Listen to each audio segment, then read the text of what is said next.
foremost would like to welcome again everyone for a wonderful beginning to a conference that we've worked on quite a long time to think about, as you can see from our wonderful plenary speaker. This topic of migration has very many edges to it, and we're hoping to at least give us a bit of dimension, some food for taste. If Mario mentioned pasta, well, we're going to come out with all of the other nutrition, meat and appetizers and so on, and this is what we planned for you today.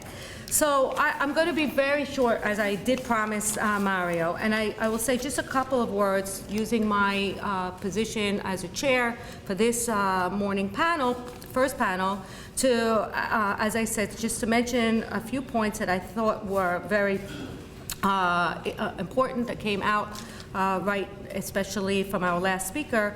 I think that one of the key interesting points that we could think about from Alan Berson's talk is the idea that migration today has really evolved from what international relations scholars have called an issue of low politics to an issue of high politics, meaning that really migration across the board seems to be on the agenda of foreign policy, of international relations, and certainly of global politics.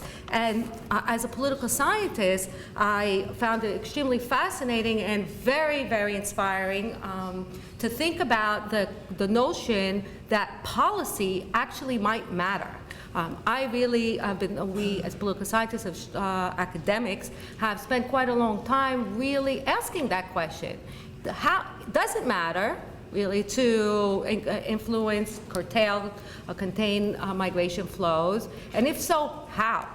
These are some of the issues that we have been thinking about. But as a conference as a whole, I have to say I'm delighted by the interdisciplinary nature, the difference of stages of people thinking about migration, some academics, some practitioners, colleagues that come from the humanities, from social sciences, even from natural sciences, that really start to think about how to manage an issue of migration, which perhaps, as we were reminded, is not necessarily a new issue, but certainly an issue that is high on the political agenda. We always have to remind ourselves that migration is an old phenomenon. It's as old as man. Man has moved from its very beginning to hunt, to gain a livelihood. But it really is since the erection of the Westphalian nation-state, where states were divided exclusively in their sovereignty by their so-called nations into ethno-cultural communities, that we really start to see migration emerge as a political issue, no more than in the current era, or certainly the era that began in, I would say, in the post-Cold War era, that has seemingly given a new dimension to migration control, and certainly issues that we will talk about over the next days, the new actors involved in migration, whether they are international civil actors, other states that are actors, private companies, and international actors on the scene. So these are obviously issues that many of us here care about, and I hope that we will get different voices. As for now, as for this particular panel, what we are trying to do here is to really lay out some of the comparative and historical frameworks by which we can start to think about migration and the changes, or these not so large changes that we might be looking at. And in front of us today, I would like to just introduce, for me personally, a wonderful group of people. Today we will only have 3 rather than 4 on our panel, because Mr. Ayala is not going to be with us, but we have 3 fantastic presentations, I can assure you.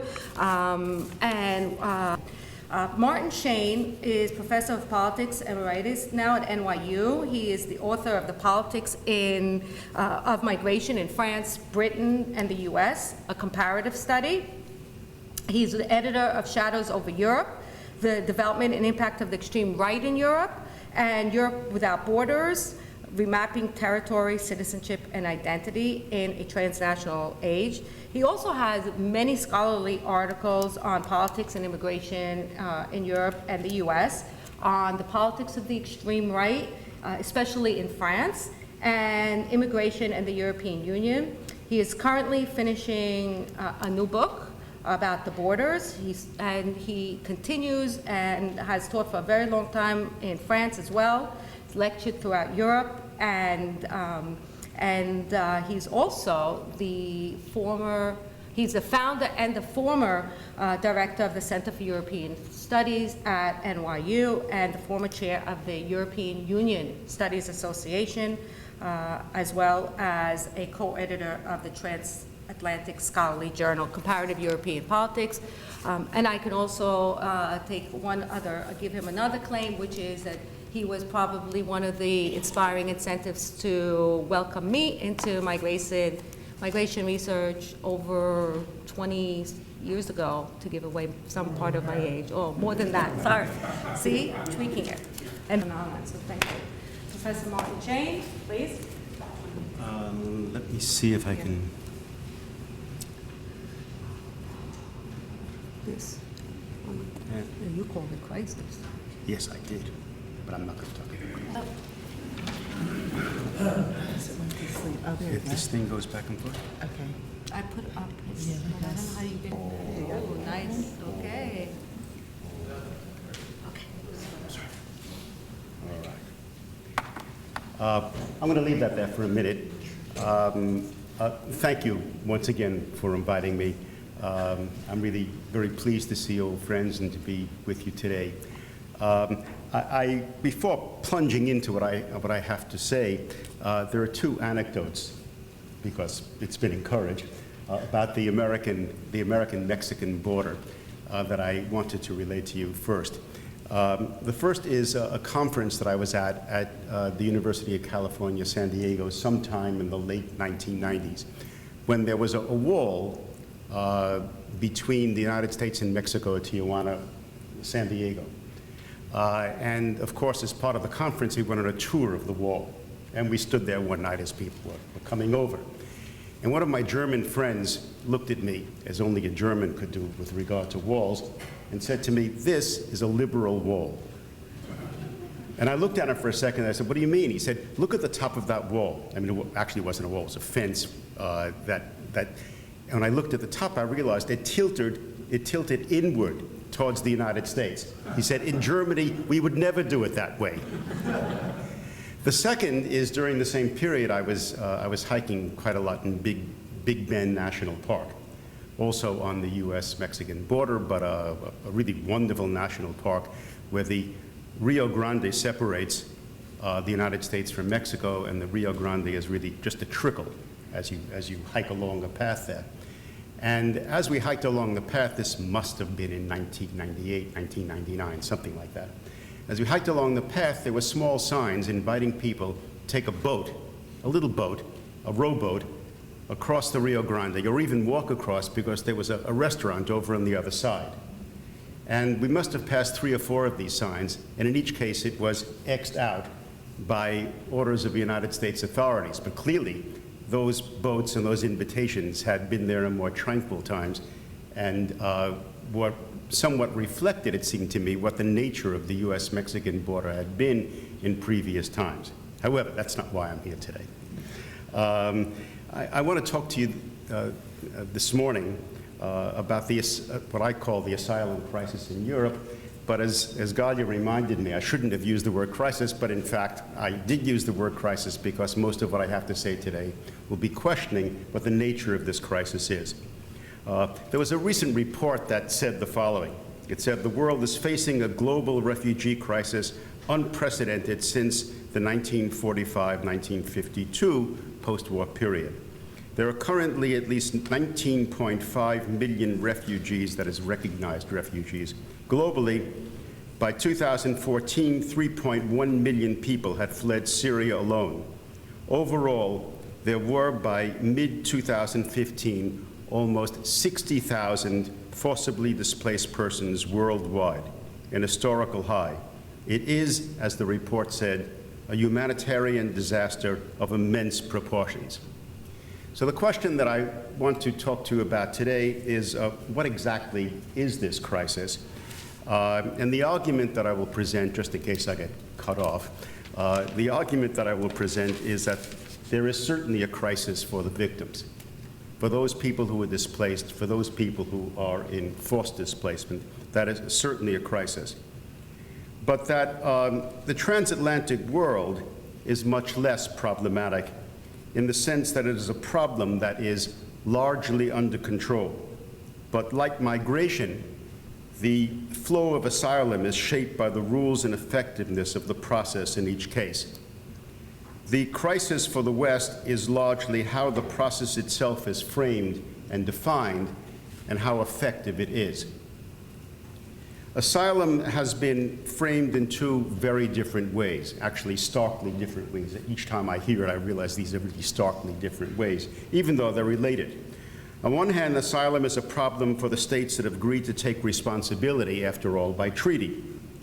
These claims have been understood in terms of human rights, and as one report said, there is a shameful unwillingness of Europe and America to deal with an obvious outpouring from war zones of migrants with little choice. This is one perspective, one way of looking at the problem. On the other hand, asylum, and more frequently, asylum is framed as a problem of the victims themselves. They have been seen simply as seeking another way of entering through restricted borders and of using claims for asylum to seek entry under more favorable rules. I would pose the problem in this way because, in fact, both of these framings are really problematic in different ways. So let's talk a little bit about background, and then I'll talk specifically about both Europe and the United States.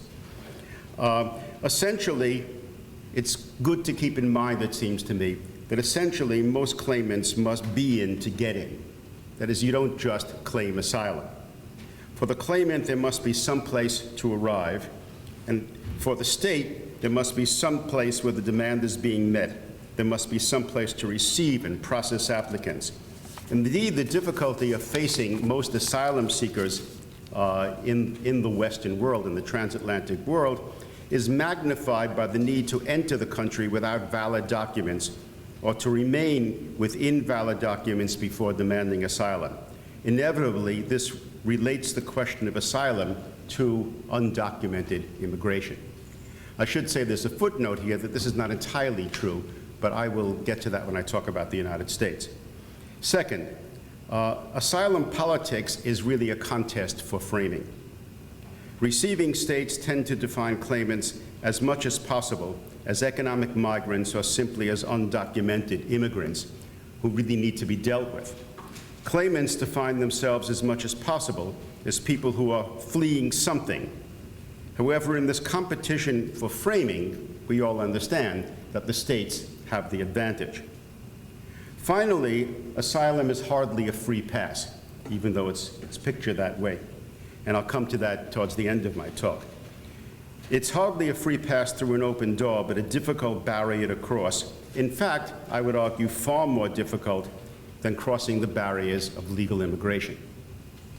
First, let's talk about Europe. Where are claims made? In Europe, almost all claims for asylum are made at sea and land ports of entry. Some are made at airports, but actually very few, as you'll see why. Why? Primarily because in both Europe and, of course, in the United States as well, carrier sanctions imposed on airlines and shipping lines permit only passengers with valid travel documents, such as passports and valid visas, to board.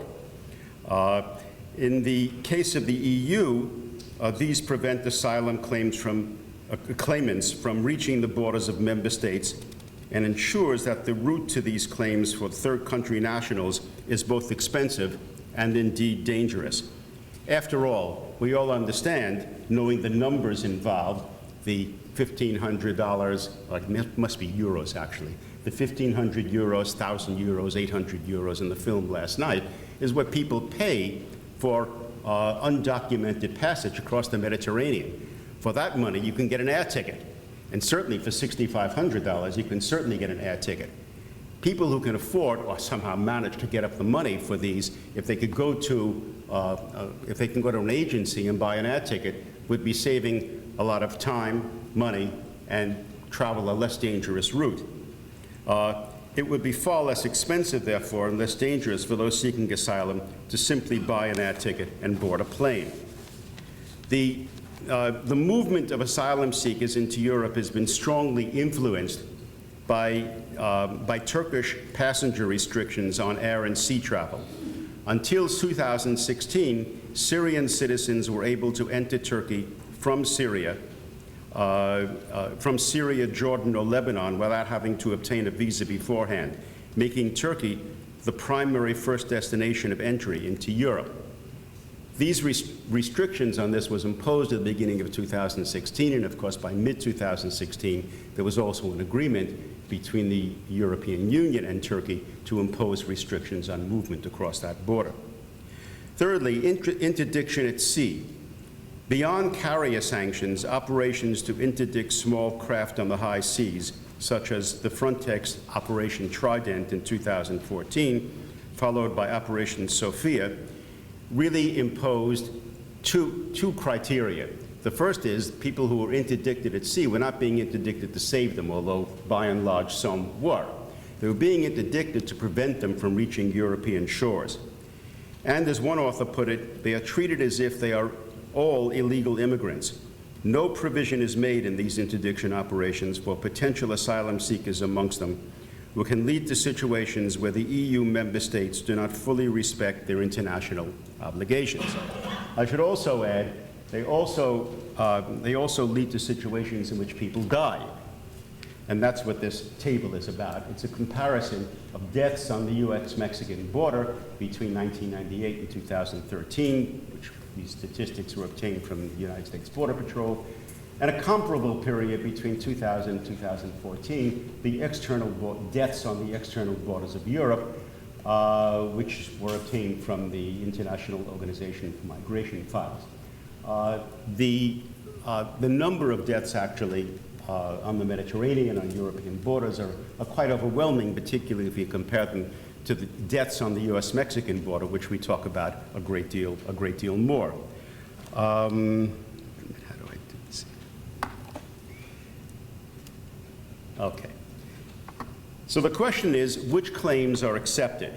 And there is a kind of mythology that Europe is being inundated by claimants. This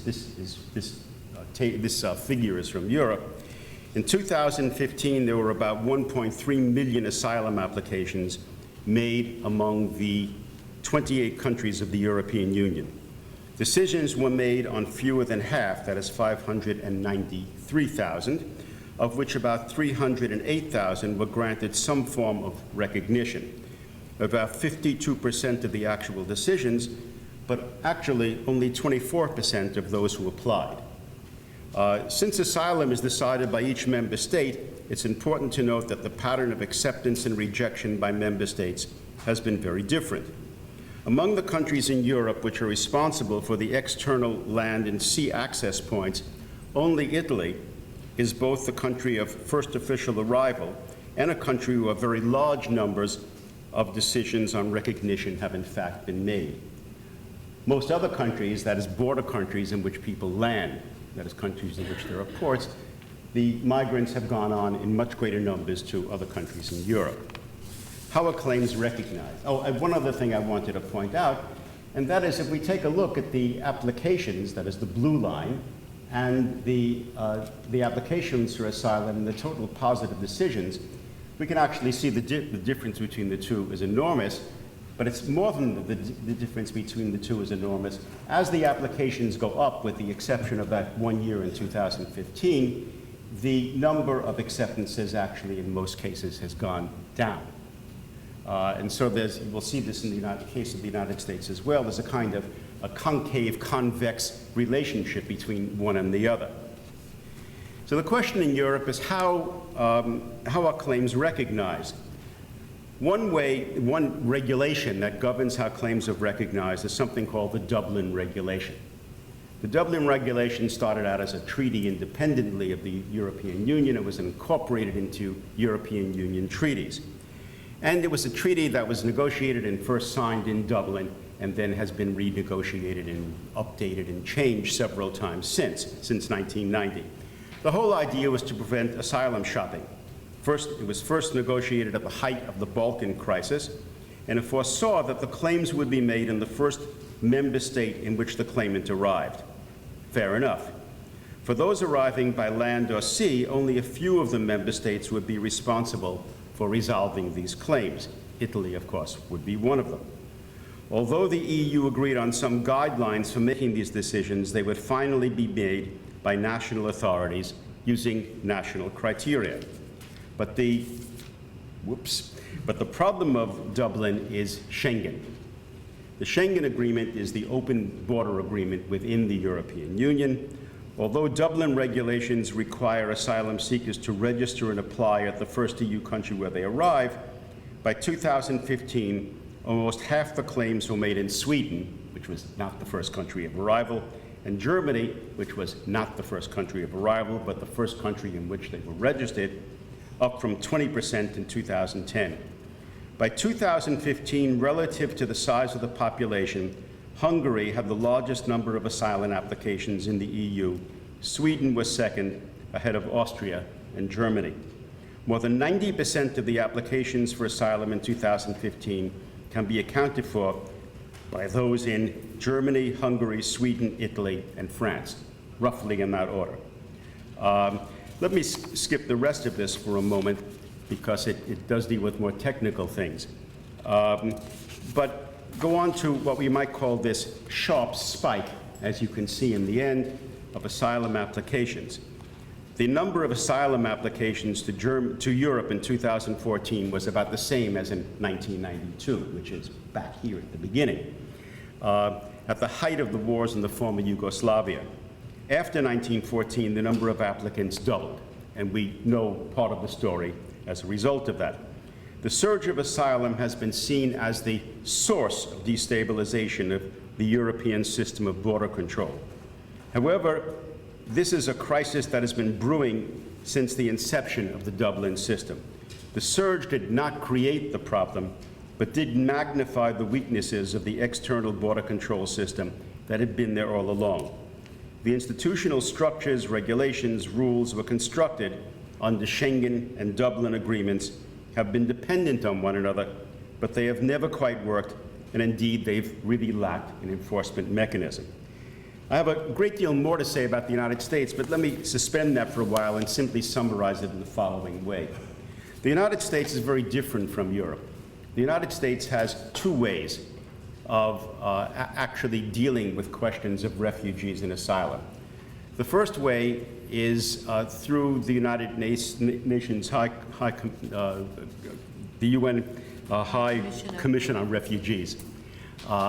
And that is the United States, in that sense, has been very generous. The United States has accepted refugees who have been vetted by the United Nations, has accepted a higher percentage of these people from this list than has any other country in the world. And most of the people who we're talking about when we talk about refugees are people who come from that list. Most of the people who enter the United States in that way are people that is roughly 70,000 people, because this number is, the maximum is set by Congress on the recommendation of the President. And the United States, in fact, has been very generous in that way. The second way that people come into the United States is as asylum seekers. It is, in fact, a second track. The criteria are the same, but for asylum seekers to come into the United States, they must be there to get there. The same as in Europe. Relatively few people actually are approved for asylum in the United States in this way. If roughly 80% of the people who come in as refugees are approved, and this varies slightly, roughly 30 to 40% of those who make applications as asylum seekers are approved for asylum. And this brings me to the last thing, and that is the whole question of what happened with the children. That is the rough equivalent, that is the American crisis that was parallel to the UN crisis. This was due to a movement of unaccompanied children across the Mexican border. And the way you described it, of course, is completely accurate. They presented themselves to border authorities. They were taken, they were then brought across the border and they were processed. The big difference is that these children were not coming in, strictly speaking, as asylum seekers. They were entering the United States under the Trafficking Victims Protection Reauthorization Act, which had, that is, it was a law on trafficking, which had been unanimously passed by Congress in 2008 and signed by President George W. Bush. It was understood as a way to deal with cross-border sex trafficking and was applicable, it was applied to the surge of unaccompanied children from Latin America. So just to finish, what exactly is the refugee crisis and what's the problem? It depends on how it's framed and defined. Between 2010 and 2015, the total number of asylum applications in the United States more than tripled. Nevertheless, the system didn't break down. It appeared to remain, in many ways, as arbitrary as ever. Is there a problem? Is there a crisis of asylum? Seeking asylum in the United States or in Europe is the least effective way of gaining entry. Even regions of the world where visa applications are most often rejected, the rejection rates for asylum to Europe and the United States are far higher. Visa rejection rates from Africa, Asia are less than 38%, compared with asylum rejection rates of more than 45% in the United States. For the United States, the largest number of asylum applications is from Mexico, from which more than 95% of the applicants are rejected, compared with only 11% of the visa applicants who are rejected. The one exception is the very low rejection rate of asylum applicants from Syria in Europe since 2011, which is reflected on this chart. So yes, I would agree. It's not for the United States and for Europe, there isn't a crisis of asylum. There is a crisis of developing rules which can be applied in a fair and decent way and making those rules work. There has not been an inundation of asylum seekers or refugees, certainly not into the United States and not into Europe either. Thank you very much.